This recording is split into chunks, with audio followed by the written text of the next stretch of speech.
اب ہم آتے ہیں سیدنا صالح علیہ السلام کے قصے کی طرف۔ دن گزرتے گئے اور لوگ ایک بار پھر ابلیس لعین کے وسوسے میں آ کر کفر کی طرف پلٹ آئے، کیونکہ ابلیس کسی بھی شخص کو وسوسے میں ڈالے بغیر نہیں چھوڑتا۔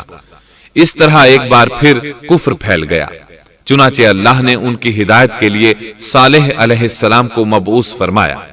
یہ سمود کے پوتوں میں سے ایک عربی نبی تھے۔ ان کا نسب نامہ اس طرح ہے: صالح بن عبید بن سیاف بن ماشح بن عبید بن حاضر بن سمود بن ارم بن سام بن نوح علیہ السلام۔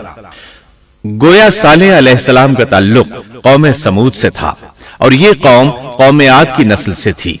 سمود کی قوم نے یمن کو خیر باد کہا اور جزیرے سے شمال کی طرف منتقل ہو گئے، پھر وہاں ہجر نامی ایک بستی میں جا ٹھہرے۔ قرآن کریم کی سورۃ الحجر اسی بستی کے نام سے موسوم ہے۔ قوم عاد کا تذکرہ سورۃ الحجر کے علاوہ سورۃ الاحقاف اور سورہ ہود میں بھی ہے۔ اللہ تعالیٰ سورۃ الحجر آیت 80 میں فرماتے ہیں، اور ہجر والوں نے بھی رسولوں کو جھٹلایا۔ ہجر قوم سمود کا مرکزی شہر تھا۔ اب وہ مدائن صالح کے نام سے مشہور ہے۔ یہ شہر مدینہ منورہ کے شمال مغرب میں 380 کلومیٹر کے فاصلے پر واقع ہے۔ یہ لوگ بھی پہاڑوں کو تراش کر گھر بناتے تھے۔ یہ صنعت اور کاریگری انہوں نے قوم عاد سے وراثت میں پائی تھی۔ اللہ تعالیٰ سورۃ الفجر آیت 9 میں فرماتے ہیں، اور قوم سمود کے ساتھ کیا کیا جنہوں نے وادی میں بڑے بڑے پتھر تراشے تھے۔ قرآن مجید میں اللہ تعالیٰ ایک مقام پر فرماتے ہیں، اور ہم نے قوم عاد اور سمود کو غارت کیا جن کے بعض مکانات آپ کے سامنے ظاہر ہیں۔ ان کے مکانات ان کی تباہی سے لے کر اب تک موجود ہیں۔ شام کے راستے میں خیبر، تیماء سے تبوک تک قوم سمود کے آثار پائے جاتے ہیں۔ یہ لوگ کس طرح پتھر تراش تراش کر گھر بناتے تھے، اللہ تعالیٰ نے سورۃ الاعراف آیت 74 میں اس کا ذکر کیا ہے۔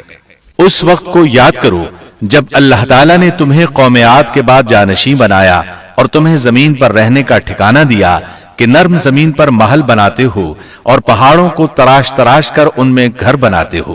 سو اللہ کی نعمتوں کو یاد کرو اور زمین میں فساد مت پھیلاؤ۔ یہ آیت ان کی طاقت، جسم کی صلاحیت اور ماہر فن ہونے پر دلیل ہے۔ پہاڑوں کو تراشنا دراصل قوم عاد کی عادت تھی۔ یہ بھی چونکہ انہی سے تھے، اس لیے وراثت میں یہ کام انہیں بھی آ گیا تھا۔ جس طرح اللہ نے عاد کو اپنی نعمتوں سے نوازا تھا، اسی طرح سمود کو ان سے بڑھ کر نعمتیں دی تھیں۔ اللہ تعالیٰ صالح علیہ السلام کی زبانی ان سے فرماتے ہیں، اے قوم سمود، کیا تمہیں ان چیزوں میں بے فکری سے رہنے دیا جائے گا، یعنی باغات، چشموں، کھیتوں اور کھجوروں میں جن کا خوشہ ملائم ہے، اور تم پہاڑوں کو تراش کر پرتکلف گھر بناتے ہو؟ پس اللہ سے ڈرو اور میرا کہنا مانو۔ لیکن ان لوگوں نے ہر طرح سے قوم عاد کی پیروی کی، نصیحت پکڑنے کی بجائے بتوں کی عبادت شروع کر دی۔ اللہ نے ان کے درمیان صالح علیہ السلام کو مبعوث فرمایا۔ آپ نبوت ملنے سے پہلے بھی عقل مند اور علم والے تھے، باعزت گھرانے سے تعلق رکھتے تھے، اپنے معاملات میں لوگ ان سے مشورے لیتے تھے، لہٰذا انہیں ایک خاص مقام حاصل تھا۔ لیکن جب آپ نے انہیں ایک اللہ پر ایمان لانے، اس کے سوا کسی کی عبادت نہ کرنے کی دعوت دی تو ان کا ساتھ چھوڑ گئے۔ جواب میں ان سے کہنے لگے، اے صالح، اس سے پہلے تو ہم تجھ سے بہت کچھ امیدیں لگائے ہوئے تھے۔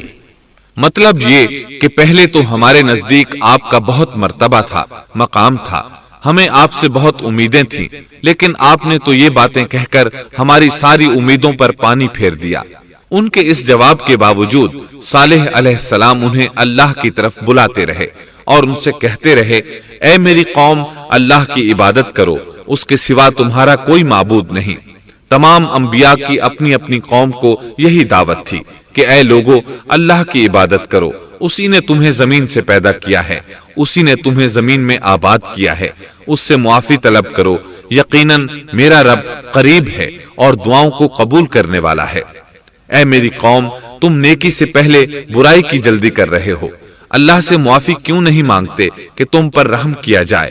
اللہ سے ڈرو، میری اطاعت کرو، حد سے گزر جانے والے بے باک لوگوں کی اطاعت سے باز آؤ، وہ ملک میں فساد پھیلا رہے ہیں اور